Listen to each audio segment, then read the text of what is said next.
On acquiert un savoir honoré par le roi, et après, on devient riche et influent, et après, on se divertit avec une jolie femme, et après, certes, ce n'est pas ainsi que le soi est perçu. On se pare de bracelets et autres joyaux, et après, on revêt des habits de soie, et après, on se régale avec des mets exquises, et après, certes, ce n'est pas ainsi que le soi est perçu. Des sites agréables sont visités, et après, parents et alliés sont nourris et respectés, et après, les tourments de l'indigence et autres malheurs sont éliminés, et après, certes, ce n'est pas ainsi que le soi est perçu. On se baigne dans le Gange ou un autre gué sacré, et après, on distribue en aumône des pièces de cuivre, et après, on récite des milliers de fois les incantations, et après, certes, ce n'est pas ainsi que le soi est perçu. Le lignage est prestigieux, et après, le corps est couvert de cendres, et après, un rosaire est porté avec soin, et après,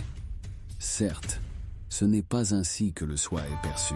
On réjouit les brahmanes avec des repas, et après, on satisfait les dieux avec des sacrifices, et après, on est glorifié partout, et après, certes, ce n'est pas ainsi que le soi est perçu. On purifie son corps avec des jeûnes, et après, on a des fils légitimes, et après, on pratique la rétention du souffle, et après, certes, ce n'est pas ainsi que le soi est perçu. L'ennemi est vaincu dans la bataille, et après, l'ami est plus avantagé, et après, les pouvoirs du yoga sont conquis, et après, certes, ce n'est pas ainsi que le soi est perçu. On marche sur les eaux, et après, on enferme le vent dans une cruche, et après, on soulève le mont Mérou dans une main, et après, certes, ce n'est pas ainsi que le soi est perçu. On boit du poison comme du lait, et après, on mange du feu comme du riz, et après, on vole dans le ciel comme un oiseau, et après, certes, ce n'est pas ainsi que le soi est perçu. Les 5 éléments sont maîtrisés, et après, de réelles blessures ne sont que rougeurs, et après, des pierres sont lancées par des mains invisibles, et après, certes, ce n'est pas ainsi que le soi est perçu. On devient un empereur, et après, on possède la puissance d'un dieu, et après,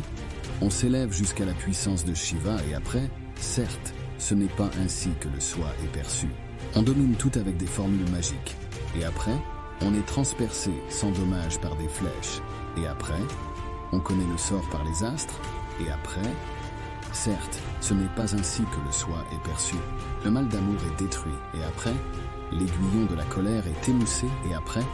l'étreinte du désir est repoussée, et après, certes, ce n'est pas ainsi que le soi est perçu. La nuit de la confusion est dissipée,